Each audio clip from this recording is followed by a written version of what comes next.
Hello, boys and girls, ladies and gents. This is DafubFilm&TV, and I have a new review for you today. A review of episode 7 of Ahsoka. So, spoiler warnings, and here we go. This episode of Ahsoka, episode 7, has the kind of the first sequence at the beginning of the episode. It's kind of the distillation of what has been a kind of core foundational problem, if not necessarily from the beginning, then certainly of for the last couple of years, of Disney Plus content, both Star Wars and MCU, that has been released on Disney Plus. And that is that the quality of the writing is, for what is particularly premium live action television, that's supposed to be kind of appointment television that you can't miss, is nowhere near good enough, and in certain areas genuinely quite bad. Story threads are not resolved properly. The overall kind of story arc of an entire season of a show is put together badly, in some cases doesn't make sense, and so on.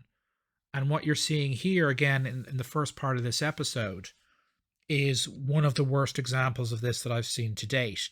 Specifically, there's been a story thread from starting either in episode 1 or episode 2 of the show, around Hera Syndulla and her, who's a general in the New Republic military, and her, to put it mildly, poor relationship with the civilian, or at least elements of the New Republic civilian leadership.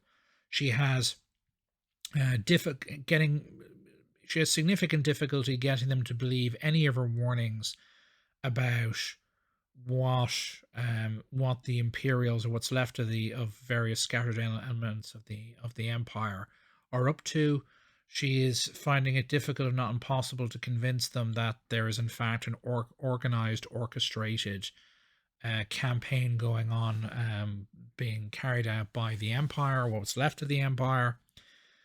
She, even after she and Ahsoka are ambushed while inspecting a shipyard by Imperial loyalists, and they discover that the Empire has basically stolen at least one hyperdrive of the kind that goes into a super star destroyer, which is, I think, the biggest warship the Empire ever built.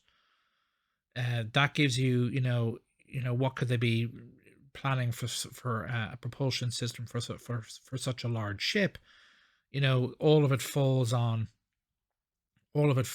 deaf ears. And when she then requests permission to take a New Republic fleet to the planet whose name I forget, I think it's on the edge of their galaxy, to investigate what the loyalists are up to, or what the Imperials are up to, and to investigate, what's this, what's happened to that hyperdrive, which we now has been installed into a hyperspace ring. When this information is relayed back to New Republic civilian officialdom, at least certain elements basically just completely disregard it, and they refuse to allow her to lead a fleet to investigate what's been reported by Ahsoka and so on, and to actually, confront the threat. And so what then happens next in terms of that story thread is that Hera goes off on her own with a ship and a squadron of X-Wings, arrives on in the system, and we know what happens next in terms of the hyperspace ring jumps into hyperspace. At least two of the ships in the squadron are destroyed. This information is kind of relayed to the New Republic. New Republic doesn't care. In fact, not only, well, the New Republic does care. The New Republic cares. The justification given for Hera not being given a fleet to investigate, if necessary, confront the Imperials, is that there is a lack of resources, and that the New Republic's resources are finite, and that the resources needed that would have to be allocated to this operation could be allocated elsewhere to help others that within the New Republic that are within need, and so on. And then, for some strange reason, while they don't have enough resources to investigate this threat in the first place, they are willing to later on dispatch a fleet to the exact same planet that Hera went to and that she wanted to lead a fleet to literally just effectively drag her back to what I assume is Coruscant. Yeah, Coruscant. To have her stuck in front of a civilian committee to be held to account for her actions, with her potentially being at risk of either being demoted or booted out of the military entirely. Now, this does result in a kind of this kind of impressive CGI sequence where you have the Purgles going back past the ships and jumping into hyperspace. That might be, for live action, might push the buttons of Rebels fans who will really like seeing that. But it makes no logical sense. Why would they refuse to dispatch a fleet to the planet, but due to lack of resources, or that resources could be allocated better elsewhere, and then waste those same resources sending a fleet of approximately probably the size that Hera would have led in the first place, just to go get her and drag her back to Coruscant to be raked over the coals by civilian leadership? Why would they do that? Why would they do that? And again, it makes no logical sense. And this story thread's been running throughout the entirety of the season, and it's now resolved in episode 7 with her being, again, Hera Syndulla, been dragged in front of like an oversight committee where her main antagonist, a particular senator, has a go at her, and she's on the verge of being fired or demoted or whatever, punished in some way or another. And what happens?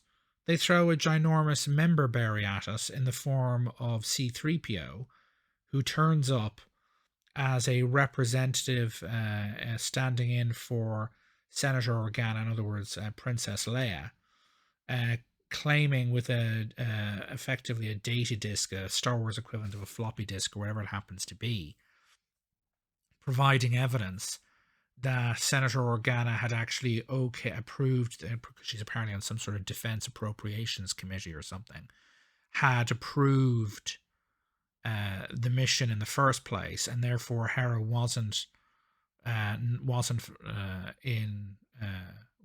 mutinying or defecting or running off or not following orders, whatever the reason was going to be given for misappropriating resources, whatever it was.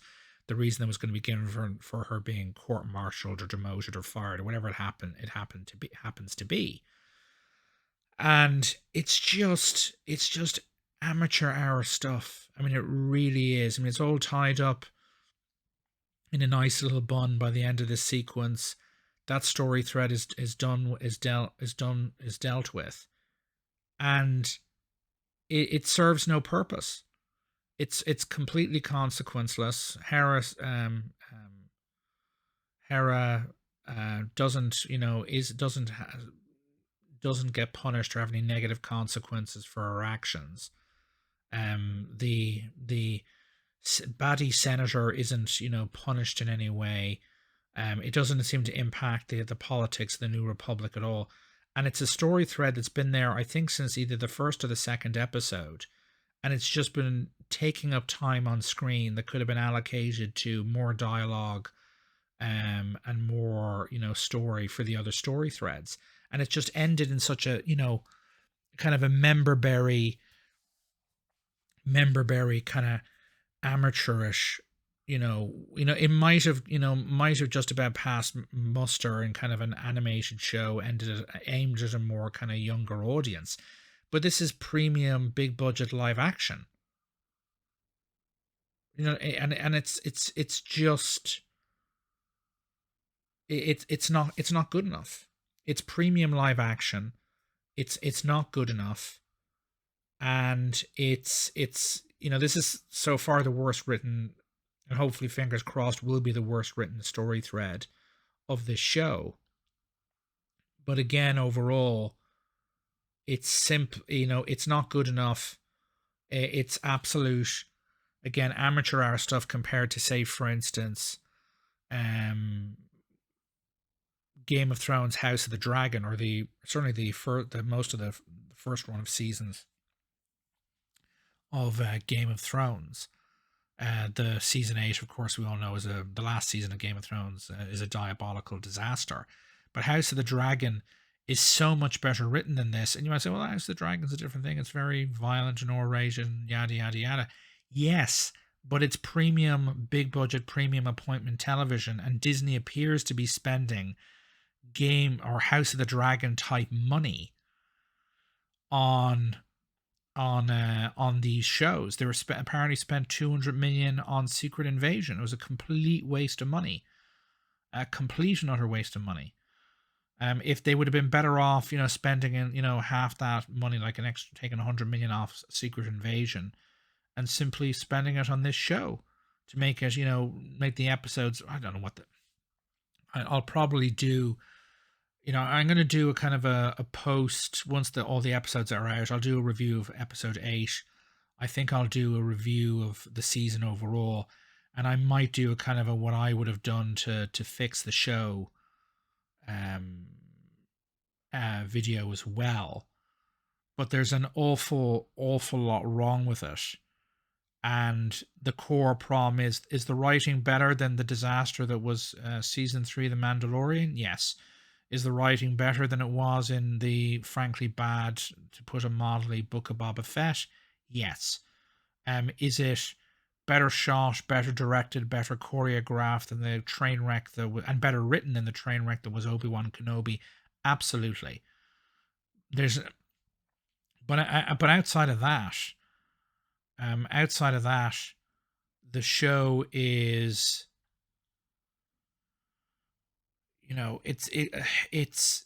it's better than what came before, but what came before was bad to genuine, in the case of Obi-Wan Kenobi, terrible. And they need to rebuild the IP. The sequel trilogy movies, particularly The Last Jedi, did a huge amount of damage to the IP. Was hugely unpopular among the vast majority, the fan base. The season 1 and season 2 of The Mandalorian, like, I didn't like the ending of the season final of season 2 of The Mandalorian.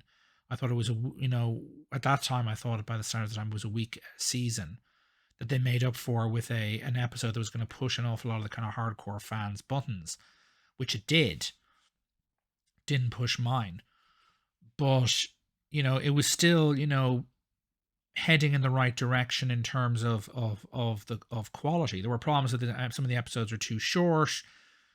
You had kind of one-off episodes which really have no place, in my view, in streaming television. But at least it was again, Grogu was probably the most popular character that particularly the mainstream audience is aware of since the original trilogy came out. And season 3 was a disorganized mess. Season 3 of The Mandalorian was a disorganized mess. But the Book of Boba Fett was poorly written in places, disorganized mess, damaged that character quite a bit. And Obi-Wan Kenobi was a complete train wreck. It was badly directed, badly shot. The lightsaber sequences were badly choreographed, shot, directed.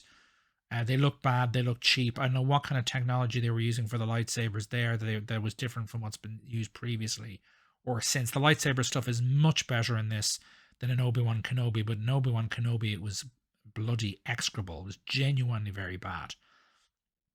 So this is a huge step up,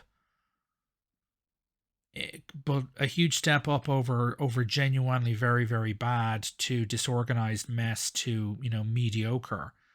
It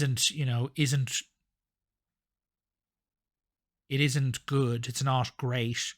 It's not excellent.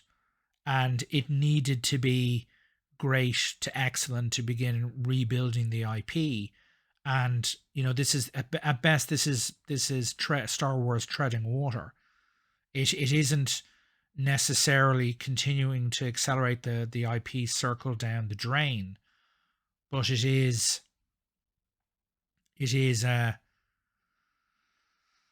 it is, it's not heading the IP in the right direction by any stretch of the imagination. It's just kind of mid, you know, what's the word for it? Kind of treading water, basically.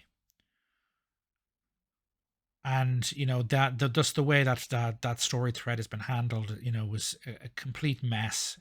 There's no payoff. It hurts the episode. They should have gotten rid of that story thread entirely and come up with something different for Hera to do, or just integrate her into the other story threads more than she actually is, and you would have had more space for dialogue and storytelling on screen that was instead wasted on this. Again, if a story thread that's a for this show, I thought a pretty significant one. If it's not going to end with a good payoff, particularly one with consequences, then don't have it in there. And this is a consequenceless waste of text space on the page and time on the screen that shouldn't have been in there if they were going to end it the way they did. In terms of the rest of the episode, CGI is excellent. The use of the volume here is still better than what we've seen previously. There's a chase sequence involving the snail Ewoks that, if it had been done on location, if they'd done location shooting with real physical props for this kind of Mad Max style almost chase sequence, then that might have been good. It would have been better than what we actually got, which has clearly all been done in the volume. And the lighting quality in the volume, again, is much better than if you do using traditional green screen or blue screen. But it's still, the everything involving these Ewok snails, both in the last episode and this episode, could have been gotten rid of, and it wouldn't have negatively affected either the last episode or the current episode at all. And they could have done something better, frankly. She could have found Ezra, one way or another, using the Force if necessary, living as kind of a hermit in some hut somewhere, and they could have spent the time taken up with the snail Ewoks both in the last episode and in this episode, having more dialogue, having more interaction between them, or just anything other than this. It's just, it's playing this whole snail Ewok part, thing is just playing to part of the audience, the fan base that will like it, but the part of the fan base that like it is small, and there's no reason for it to be there. And again, it's more wasted time, more wasted space that could have been allocated elsewhere. And the production quality, again, for the volume being the volume with its various limitations, the production value is what it is. But that the chase sequence itself is, to my mind, unnecessary. Took up unnecessary amount of time. If you wanted to keep the snail Ewoks in, you could have just have had the baddies find Ezra and Sabine in the snail Ewok village and then have them defend it, and that would have freed up time for more dialogue or a longer fight battle sequence or whatever. The actual sequence itself,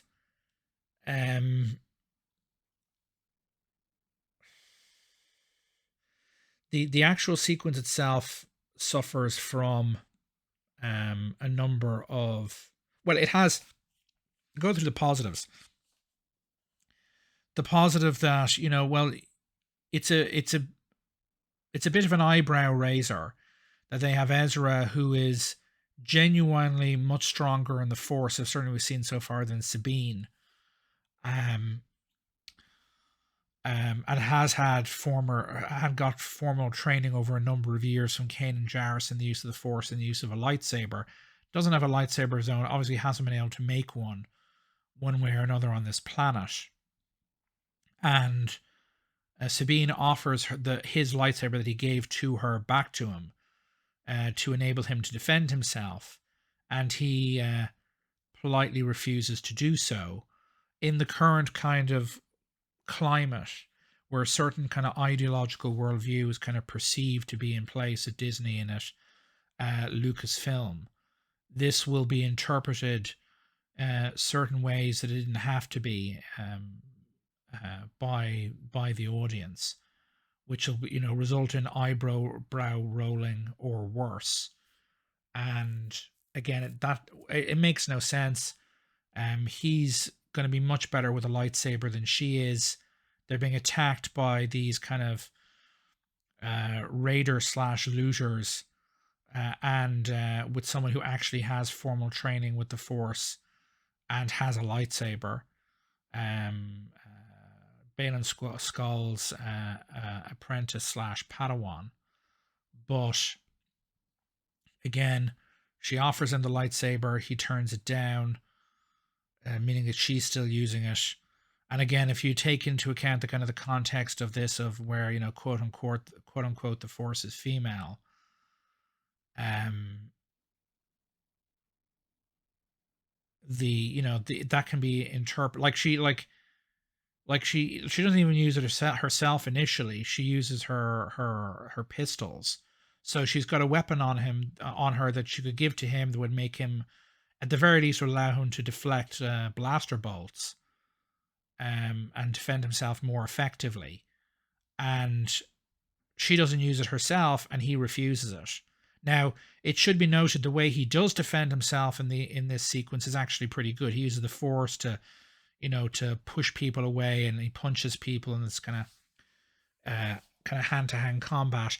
And he being, this is Ezra Bridger. I don't remember the name of the actor playing him. I apologize. He's fast. He's physically strong, as you would expect, because he's, a man. And his use of his Force abilities, particularly, Force pushes, is very effective. And there is one bit where, actually rather clever, where the name of the dark female Jedi, whose again name I forget, I apologize, takes a swing at him with her lightsaber from behind, and he dodges it, but she catches the top of his hair, so you see some of his hair burned. That's also pretty good as well.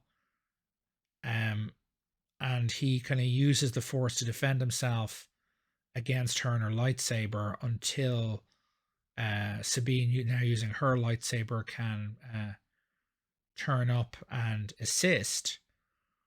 And then, of course, he then makes a run at her, the dark female dark Jedi, and she Force pushes him into one of the mobile armored caravans that the Ewok snails are using, or snail Ewoks, and he gets at least temporarily knocked unconscious, which of course gives an excuse for Sabine to duel the female dark Jedi. God, I can't remember her name. Can't remember the name of the actress either. I think she's Ukrainian, as an interesting side note. I think she was in the last she was in one of the last of those, that big robot fighting kaiju movie. There were two movies, the first one, then the second one. I think she was in the second one, apparently. But outside of that, Sabine gets to fight her on her own. Now she's wearing the Mandalorian armor, which means she can get hit with the lightsaber and not get what's the word for it? Turned into is it a shish kebab, or that meat goes in a stick, then you put it over a fire or something, and you cook it. The name of which, again, now has, I apologize, escaped me, but that goes on for a bit. The problem with that fight sequence is that, again, played by the part with Ezra is fine, but the fight sequence, or Sabine's part, where she's in hand-to-hand combat with these clearly, one assumes, male raiders, is simply, she's not physically fast enough. She could do with physical training, and more training in just fight choreography in general, just like Rosario Dawson. But it's also the fact that she's, a woman. She's not. I'm not sure how tall she is. She seems to be of similar height to, looking at it now. She's of similar height. Maybe it's because I'm just looking at the perspectives I'm seeing from the movie. She seems to be of similar height to the guy playing Ezra Bridger, so she could be a relatively tall actress, or he could just be short. But um, as it stands, the fighting sequences where she's fighting hand to hand aren't good enough. And they're not kind of like, if you had the excuse that, oh, she's developed enough proficiency in the Force that she can use it to augment her physical strength, that would make it more believable in the context of the universe. But as it stands, it's again, Ezra's just used, it's all hand-to-hand combat. He also grabs a blaster when the stormtroopers turns up and shoots a good few of them that way.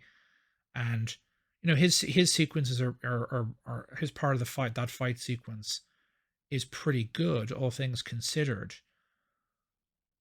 But there's, again, the Sabine part. When it comes to the actresses, they've simply not received the level of formal physical training in fight choreography and just physical training in general to prepare them properly for the role. And it's not good enough for a premium big budget appointment television show. And Ahsoka turns up, and Rosario Dawson fights the bad Jedi girl. And the real interesting part of this that I will say that I will give in terms of the writing and the story, that I will give a plus, a significant plus to, is there was a what's the word for it? There was an emerging consensus online that that the assumption what was going to happen to the Balin Skull character, or Skrull, or whatever you want to call him, I can't remember how to pronounce the second part of his name, was that his apprentice / Padawan was going to literally run him through from behind at some point, stab him in the back for whatever reason. Not happy with his decisions, wants to side with Thrawn, whatever it happens to be.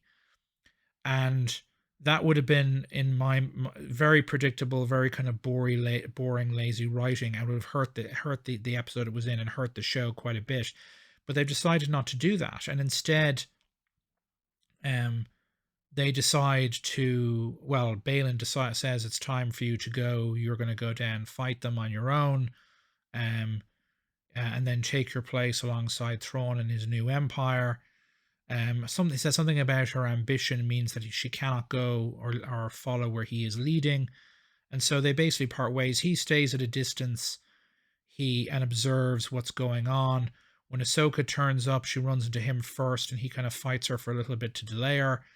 But some intervention from above means that he gets distracted, and she's able to run off and assist Sabine and Ezra. And she's got 2 lightsabers. Ezra still doesn't get one, which I think is, frankly, stupid, to put it mildly. You do see more of the actresses emoting, particularly Rosario Dawson, in this episode than we've seen to date. And again, they've all been, both her, Ahsoka, Sabine, and Hera have been very kind of stern, gray the entire time. And Ezra was doing more emoting from the moment he turned up in the last episode and throughout this one than we've seen from the 3 main kind of female leads of the show up until this point so far. But which again is a problem. I mean, the actresses, in their defense, it's not their fault. It's about the combination of the writing and the way they've been directed. And because they come across as a result so similar in terms of their behavior, again, that hasn't helped the show either. And it's and that's again down to a combination of the writing and the direction. And so hopefully we'll get more kind of less a uniform, kind of very they're just three versions of the same character in terms of the way they're behaving. Next episode, and again, it's a bit too late. This should have been like shouldn't have been a problem from day one, but it has been because of the writing and because of written by Dave Filoni, and because of the creative choices that have been made by the various people directing the show. And it's hurt the three actresses' performances the entire run of the show. It's made differentiating between the characters, apart from their names and obviously external appearances, quite difficult. And again, if you know nothing about the characters' backstory, if you're not a fan of the animated shows at all, or maybe you didn't like them, it just makes the situation worse. And so overall at best, this is a filler episode. It does push the plot along in some areas, but this is the season. This is the second last episode of the season. It's again, it's not as bad as what's come before, but what's come before was unacceptable to varying degrees of extremity. And by that I mean not the previous episodes of Ahsoka, but the previous shows. Again, the last season of Mandalorian, Boba Fett, Obi-Wan Kenobi, they were none of those shows were except or slash seasons had an acceptable standard of quality in terms of the writing and the dialogue. And this is just more of the same. I don't know what's going. I mean, we may never find out what's going on between, or what's going on not between, behind the curtain, as it were, at Lucasfilm and at Disney. And if someone does write a tell-all book at some point in the future with the receipts to prove what they're saying is true, so they don't get sued, I would love to see and read that book, because it seems to be almost soap opera-ness in how much of a train wreck thing seems to have become at the House of Mouse, as it were, and its various subsidiaries, including both Marvel and Lucasfilm. But this is like it's better, but when better means better than Obi-Wan Kenobi, Mandalorian season 3, and the Book of Boba Fett, that's nowhere near enough. Anyway, this is DafubFilm&TV. Let me know your thoughts in the comments. If for some strange reason you're not subscribed to the channel already and you haven't liked this video already, please do so. And please ring the bell for more notifications directly from yours truly whenever I upload new content onto the channel. This is DafubFilm&TV. Really not impressed. I don't see how. I mean, they would need an extra long episode that was qualitatively substantially better than what we've seen from Ahsoka so far to turn things around, and I don't see that happening. So this is DafubFilm&TV signing off. Toodaloo.